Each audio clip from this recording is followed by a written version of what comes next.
ಮಾವಿನಕಾಯಿ ಉಪ್ಪಿನಕಾಯಿನ ಒಂದು ಹದದಲ್ಲಿ ಹೇಗೆ ಹಾಕೋದು, ಎಷ್ಟು ದಿನ ಇಟ್ಟರು ಕೆಡದಂಗೆ ನಾವು ಮಾವಿನಕಾಯಿ ಉಪ್ಪಿನಕಾಯಿನ ಮಾಡ್ಕೋಬೋದು. ತುಂಬ ಜನ ಹೇಳ್ತಾರೆ ಈ ಮಾವಿನಕಾಯಿ ಉಪ್ಪಿನಕಾಯಿ ಬೇಗ ಹಾಳಾಗುತ್ತೆ ಹಾಗೆ ಹೀಗೆ ಅಂತ. ಬಟ್ ಅದು ಹಾಳಾಗ್ದಂಗೆ ಎಷ್ಟು ದಿನ ಬೇರೆ ಒಂದು 6 ತಿಂಗಳು ಇಟ್ಟರು ಕೆಡದೇ ಇರೋ ಥರ ನೀವು ಮಾವಿನಕಾಯಿ ಉಪ್ಪಿನಕಾಯಿನ ಮಾಡ್ಬೋದು. ಅದನ್ನು ತೋರಿಸ್ತಾ ಇದ್ದೀನಿ ಇವಾಗ. ನೋಡಿ, ಮಾವಿನಕಾಯಿನ ಈ ಥರ ನಾನು ರಾತ್ರಿನೇ ಕಟ್ ಮಾಡಿ ಸಣ್ಣದಾಗಿ ಇಟ್ಟಿದ್ದೀನಿ, ಉಪ್ಪು ಹಾಕಿ ಇಟ್ಟಿದ್ದೀನಿ. ರಾತ್ರಿ ಕಟ್ ಮಾಡಿ ಉಪ್ಪು ಹಾಕಿಟ್ರೆ ಅಥವಾ ಬೆಳಗ್ಗೆ ಕಟ್ ಮಾಡಿ ರಾತ್ರಿ ಮಾಡ್ಬೋದು, ರಾತ್ರಿ ಕಟ್ ಮಾಡಿ ಬೆಳಗ್ಗೆ ಕೂಡ ನೀವು ಮಾಡ್ಕೋಬೋದು. ನೋಡಿ, ಇಷ್ಟು ನೀರು ಬಂದಿದೆ ನೋಡಿ, ಈ ಥರ ನೀರು ಅಂದರೆ ಉಪ್ಪು ಹಾಕ್ದಾಗ ನೀರು ಬಿಡುತ್ತೆ ಅಲ್ವಾ, ಹಾಗೆ ಇದ್ರ ತುಂಬ ಇತ್ತು. ಇವಾಗ ಸ್ವಲ್ಪ ಕಾಲು ಭಾಗ ಅಷ್ಟು ಕಡಿಮೆ ಆಗುತ್ತೆ ರಾತ್ರಿ ನಾವು ಮಾಡಿಟ್ಟಾಗ. ಹಾಗೆ ಇದು ಒಂದು ಕಾಲು ಭಾಗದಷ್ಟು ಕಡಿಮೆ ಆಗುತ್ತೆ. ಹೀಗೆ ಉಪ್ಪು ಎಲ್ಲ ಚೆನ್ನಾಗಿ ಹಿಡಿದು ನೀರು ಬಿಟ್ಕೊಂಡಿರೋಂತಹ ನೀರು ಇದ್ರೊಳಗಡೆನೇ ಇರಲಿ. ನಾನಿವಾಗ ಅದಕ್ಕೆ ಏನು ಮಾಡಬೇಕು ಅಂತ ಹೇಳ್ತೀನಿ. ಇವಾಗ ಮೆಣಸಿನ್ಕಾಯಿ ಇಟ್ಕೊಂಡಿದ್ದೀನಿ. ಅಲ್ಲಿ ನಾನು 5 ಮಾವಿನಕಾಯಿ ತೊಗೊಂಡಿದ್ದೀನಿ. ಅದು ತೋತಾಪುರಿ ಮಾವಿನಕಾಯಿ. ನೀವು ಯಾವ ಮಾವಿನಕಾಯಿ ಬೇಕಾದರೂ ತೊಗೋಬೋದು. ಹಾಗೆ ಇದು ನಾನು 100 ಗ್ರಾಮ್ನಷ್ಟು ಮೆಣಸಿನ್ಕಾಯಿ ತೊಗೊಂಡಿದ್ದೀನಿ. ಮತ್ತು ಇಲ್ಲಿ ಬ್ಯಾಡಗಿ ಮೆಣಸಿನ್ಕಾಯಿ ಒಂದು 5-6 ಹಾಕ್ಕೊಂಡಿದ್ದೀನಿ, ಸ್ವಲ್ಪ ಕಲರ್ ಬರಲಿ ಅಂತ, ಕೆಂಪುಗೆ ಕಾಣಿಸ್ತದೆ ಅವಾಗ ಚೆನ್ನಾಗಿರುತ್ತೆ ಅಂತ ಸ್ವಲ್ಪ ಬ್ಯಾಡಗಿ ಮೆಣಸಿನ್ಕಾಯಿ ತೊಗೊಂಡಿದ್ದೀನಿ. ಇಲ್ಲಿ ಒಂದೆರಡು ಗೆಡ್ಡೆಯಷ್ಟು ಬೆಳ್ಳುಳ್ಳಿ ತೊಗೊಂಡಿದ್ದೀನಿ. ಸ್ವಲ್ಪ 1-2 ಸ್ಪೂನು ಮೆಂತ್ಯ, 1-2 ಸ್ಪೂನು ಸಾಸಿವೆ, ಇಷ್ಟನ್ನು ಹುರ್ಕೋತೀನಿ. ಇದನ್ನ ಯಾವುದನ್ನು ಹುರಿಯಲ್ಲ ನಾನು, ಮೆಂತ್ಯ ಮತ್ತು ಸಾಸಿವೆನ ಹುರ್ಕೋತೀನಿ. ಹಾಗೆ ಎಣ್ಣೆ ಕೂಡ ಬಿಸಿ ಮಾಡಿ ಇಟ್ಟಿದ್ದೀನಿ. ಇವಾಗ 1-2 ಸ್ಪೂನ್ ಮೆಂತ್ಯ ಹಾಕೋತೀನಿ. ಮೆಂತ್ಯ ಹಾಕಿದ್ರೆ ಘಮ ಚೆನ್ನಾಗಿರುತ್ತೆ, ಉಪ್ಪಿನಕಾಯಿ ಕೂಡ ತುಂಬ ಟೇಸ್ಟ್ ಚೆನ್ನಾಗಿ ಬರುತ್ತೆ.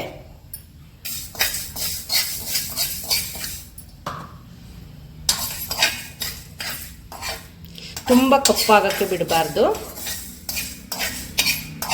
ಈಗ ಇದ್ರ ಜೊತೆನೆ ಸ್ವಲ್ಪ ಒಂದು 10-20 ಸೆಕೆಂಡ್ ಆದಮೇಲೆ ಇದಕ್ಕೆ ಸ್ವಲ್ಪ ಸಾಸಿವೆ ಸೇರಿಸ್ಕೊತೀನಿ. ಇದೊಂದು 2 ಸ್ಪೂನ್ ಸಾಸಿವೆ ಸೇರಿಸ್ಕೊತೀನಿ.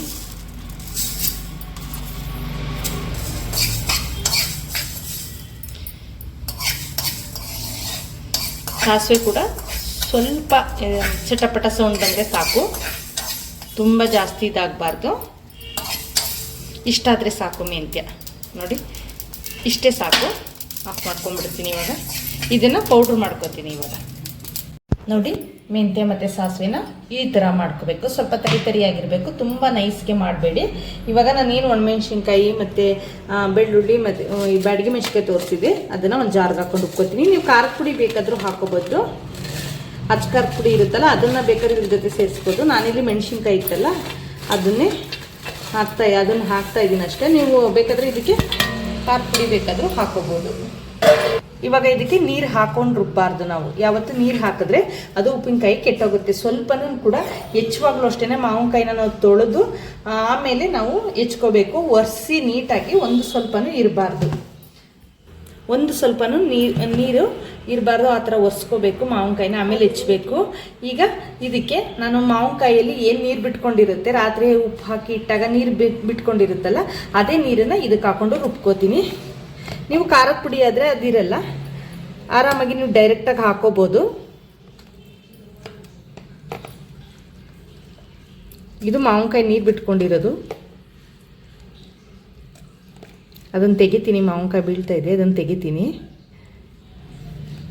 ಇವಾಗ ನಾನೇನು ಮಾವಿನಕಾಯಲ್ಲಿ ನೀರು ಬಿಟ್ಕೊಂಡಿರುತ್ತೋ ಉಪ್ಪು ಹಾಕಿದಾಗ ಆ ನೀರನ್ನ ಮಾತ್ರ ಹಾಕ್ಕೊಂಡಿರೋದು. ಅದಕ್ಕೆ ಮಾಮೂಲಿ ಎಕ್ಸ್ಟ್ರಾ ನೀರನ್ನ ನೀವು ಆ್ಯಡ್ ಮಾಡಬೇಡಿ. ಇವಾಗ ಇದನ್ನು ನುಣ್ಣಗೆ ರುಬ್ಕೋತೀನಿ. ನೋಡಿ, ಇವಾಗ ಮೆಣಸಿನ್ಕಾಯಿನ ರುಬ್ಕೊಂಡಿದ್ದು ರೆಡಿಯಾಗಿದೆ. ಈ ಥರ ನೈಸ್ಗೆ ರುಬ್ಕೋಬೇಕು. ಇವಾಗ ಇದಕ್ಕೆ ಸೇರಿಸ್ಕೋತೀನಿ.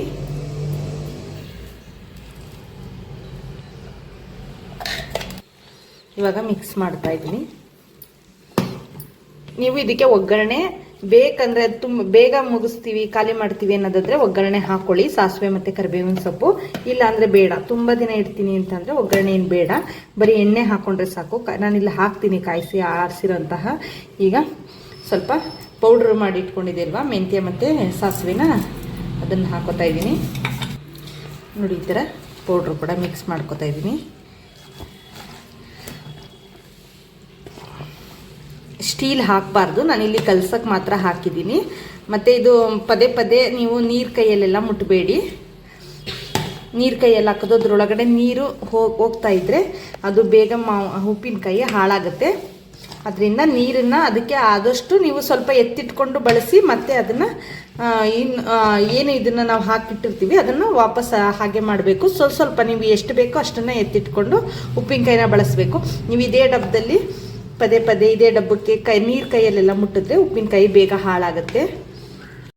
ಇವಾಗ ನೋಡಿ ಉಪ್ಪಿನಕಾಯಿನ ಕಲಸಿ ಎಲ್ಲ ರೆಡಿಯಾಗಿದೆ. ಇವಾಗ ನೀವು ಸ್ವಲ್ಪ ಉಪ್ಪು ಕಮ್ಮಿ ಆಗಿದೆ ಏನು ಅಂತ ನೋಡ್ಕೋಬೋದು. ನೋಡಿಕೊಂಡು ನೀವು ಇದಕ್ಕೆ ಹರಳು ಉಪ್ಪು ಹಾಕಬೇಡಿ, ಇನ್ನು ಪುಡಿ ಉಪ್ಪು ಬೇಕಾದರೂ ಪುಡಿ ಉಪ್ಪು ಹಾಕ್ಕೊಂಡ್ರೆ ಒಳ್ಳೆಯದು. ಇವಾಗ 100 ಗ್ರಾಮ್ನಷ್ಟು ಎಣ್ಣೆ ಕಾಯಿಸಿಟ್ಟಿದ್ದೀನಿ. ಇದು ಆರದ ಮೇಲೆ ಹಾಕಿ